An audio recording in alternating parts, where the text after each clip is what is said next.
आजमगढ़ के सपना साकार हो जीत जइहे सखी जदी निरहु हमारे हो। अच्छा निरहु जीतियन आजमगढ़ से लड़ाओ लसिन में कि बंजो भाई बात बताओ भौजिया सरवात जन तू कहतर मन आजमगढ़ से मन हम निरहु भातार जीतियन ये अपन बहिन चोदा लेलन ना भाई जो निरहु भाई जोन बानी ना ई सरवा आजमगढ़ से खड़ा बेरनी अपन बहिन से दारियो लेनी सरवा कहत कथी बा भौजिया की मन आर पाली दुबे कि हम निरहु भातार मन आजमगढ़ से जीतियन इनका रिजल्ट के था लगाए बा अपन माई चोद वाला ना भौजी तू अपन माई चोद वाला सरवा इन लाड़ चट के बानर रगड़ बेकरी बंजो दिनेश लाल यादव नहीं रहूगा मन सर भले लाड़ चट के बानर रगड़ बेकरी बंजो कहत कथी बाकी मने साला आजमगढ़ से जीती हमार लाड़वा लसिन से जीती कर बंजो सरवा को खड़ा भइल को वोट ना मिल रही तेरी वोट ना मिलल सरवा लेकिन भोजपुरी का ना सरवा तो साले लाड़ पर पात दिला तेरी बंजो मन सर भले लाड़ पर पात दिए दिला साले नहीं रहू भाई बात बताओ तो बहन चौदह सर्वेशन साले वोट में खड़ा होता रहो तो साले तू राजनीति कर तो जरूरी लगा सर ना तू जरूरी लगता माई जो तू अपन माई चोदवा ना तू अपन माई चोदवाइए ला सर जी भी अपन नाम फोन पर में रोस्ट कमेडी स्टार्ट तो भाई लोग आज के वीडियो में जरूर से लेकर तक बना रहा ताकि ज्यादा बुरफाट हो कर मन सर वो ज्यादा लड़वा चटवा हो कर भाई लोग तो बेल बड़ा लड़वा सुन के नहीं एक बंद दो तो भाई लोग आज के वीडियो में जरूर से लेकर बनते ज्यादा बुरचाट हो कर भाई लोग तो वीडियो बना के एक मकसद है कि दिल पर चोटने के पंजाब वीडियो देखा लोग देख के हंस के भूल जाम लोग भाई लोग हंस के भूल जाम लोग भाई लोग तो वीडियो बना के ये मकसद लगा था भाई लोग एक वायर उठने की बात कहा चाहते हैं कि रोग लगन चैनल के सब्सक्राइब नहीं करते लोग चैनल सब्सक्राइब करी लगन और साथ में बेल आइकन दबाना नहीं भूलिएगा ताकि एक से ज्यादा बुरचाट बन लड़वा सुन के ना वीडियो आप तक पहुंचती रहे तो भाई लोग वीडियो बनाओ के एक मकसद लगा कि दिल पर चोटने के पहुंचाओ वीडियो देखम लगन और बेल आड़ वाला सुन के एकरी बंच दो मजे ना तो बेल आड़ वाला सुन के एकरी बंच दो तो चालू कर जांच के फाड़ी वीडियो खाची लेके खुरपी लेके रोजे रोजे आई ये रजऊ अगले तरह माइक लाड़ वाला सुन पेलो खाची लेके खुरपी लेके रोजे रोजे आई ये रजऊ हर तरह माइक लाड़ वाला सुन पेलवा तेरे माइक बुर से दवा घरवा मारे लागी माई ये रजऊ घरवा मारे लागी माई ये रजऊ अच्छा मैंने हंसुआ खुरपी लेकर रोजो रोज आई आ घरे जान तो मारे लगी माई ये तेरी मन जो तो भौजी के बात तो माई चो सरवा तू जो कहते मैंने हंसुआ लेकर रोजे रोज आई पेलवा खातिर मन तू घास काटे ना जाता रहे मन भाई लोग देखा था सरवा का कहता हंसुआ लेकर खुरपी लेकर रोजो रोज आई आ घरे जब देख लो तो मारे लगी माई तेरी बन जो तो भौजी तब तू पेलवा तो लोग ना देखी ना मारी तेरी मारे कि ना सरवा जो बात बता भौजी तो माई के बुर चो सरवा ना पहले सुना तारो सरवा का कहता है कि माई जो मैंने रोजे रोज हंसुआ में पेलिए देख हमारे दिन तोरा माई जो तो पेल लेती तेरा माई के बुर में तेरे बंचो तो तू भौजी जन कहत मड़ी मन हंसुआ लड़वा लसन को पेलवावे आवता नहीं तो तू पेलवा ले ना तू पेलवाई ले सरवा तू पेलवा चल लड़वा लसन खो सरवा बूठ मार सरवा के लान पर लेकिन सरवा हमसे बतावल मत कर कि हम लड़वा लसन पेलवाता नहीं बंचो ना तो हम दवाई का और पेल ले तेरू माई जो इतने साले भैया के दिन नंबर भैया दिन पे वैसे दवाई काम साले बिहार वाला छड़ा फोन पर मैं पेला तेरा माई जो तनिक मजाक लगता तनिक पेल का ना साले उलट दम तेरी माई जो लाट चट के बानर हो जाइबू तना गायक सब कोइलो सोई उजे चहली जवानी हो गइले फ्यूज कागल तेरा माई के निरा देरो के पेलो बोलो अंतरा तो हरो संतरा तुम्हारे में कैसे लटकल रे अच्छा अंतरा सिंह के छोटे में फुलाना कैसे फूल गए तेरी बन जो भैया बतरा माई जो हम तेरा के बात बता देन सरवा अंतरा सिंह जन फुलाना फूलन बा पेलवाला से फूल गल बा उबर खान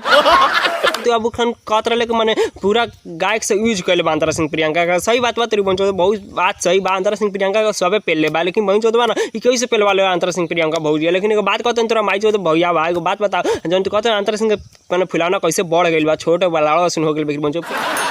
पेलवा के ढेर बढ़ ले बेकरी बन जो ना अंतरा सिंह जन प्रियंका जन भौजी बिया ना एक बन जो पेलवा ले बना पेलवाइए कि सरवा अपन बूर बन लाड़ो लसिन पेलवा के बड़ कर ले बिया के बन जो तू चाबा ना तो तू साल बे छिलले बन लाड़ बांस पेल ले ओकर बन जो ना पेलिए देखरी बन जो बे छिलले बांस के माई चोद में अंतरा सिंह प्रियंका भौजी जितना बना साल देखे में लगा था इतना रन रस मैंने इतना रॉन्डी बिया के बन जो ना एकरी के बन जो बूर चोद देख माई जो ना बूर चोद के दौड़ा द लाड़ पर चाट के बानर हो जाए बन जो एक माई के बूर में हक मन सर लाड़ो लसिन पेलिए द एकरी बन चोद के एकरी माई जो ना लाड़ो लसिन पेल के एकरे दौड़ा द लाड़ बेरी बेरी किस हम के ले तावे सोनिया आही दादा किस हम के ले तावे सोनिया अच्छा आई दादा किस हम के ले तारे सैया पेला तारे सैया ये तेरी बहन जो साले रोहित शैलेश भैया एगो बात बताओ मादर चोद तू कहतर माने आई दादा शेष माने लड़वा लसिन पेला ताकि बहन चोद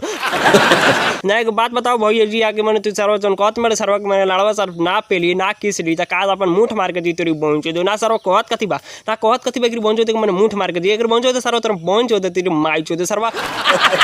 जब ना पेली सरवा किस नाली त का अपन बहन तेरी बहन चोद सरवा तो अपन बहन चोद तेरी माई चोद ना भाई लोग कहत कथी बा कि माई चोद माने लड़वा लसिन पेल के मैंने सरवा लड़वा लसिन पेलिए जा ना सरवा के पेल एक बहन चोद सरवा लाड़ चट के एक बहन चोद लड़वा चटू कर रे एक बहन चोद तेरा माई के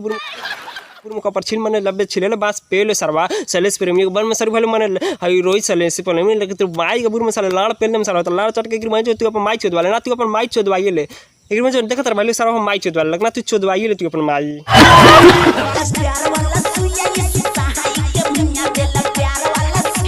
काकले तेरा माई के बुर बानर पेलो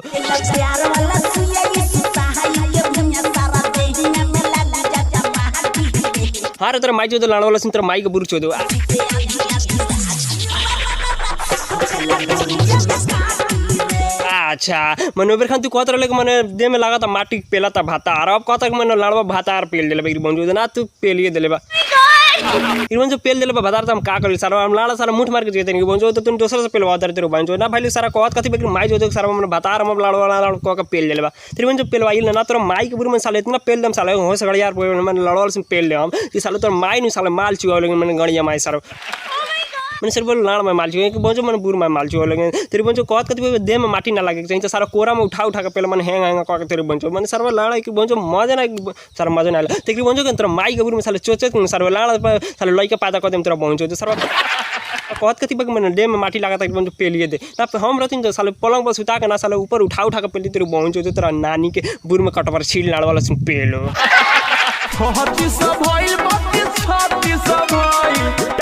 सामान झूल गइल रे 32-36 भइल कागल तेरा माई के नुरा के बूर चाटो टाइट सामान झूल गइल रे 32-36 भइल अच्छा 32 भइल 36 भइल टाइट सामान लड़ावल सुन भइल ए तेरे बंजो तो सरवा तेरा माई चोदे सरवा के बात बता तेरा माई के बुर में लड़ावल पेलो तेरा बंजो तो सरवा रंजन लड़ावल रंगीला लड़ावल सुन के बंजो तो सरवा तो जन कहत माने 32 भइल 36 भइल त पेलवाई बुता ना मोटो बुकार साला पातर हो जाइबू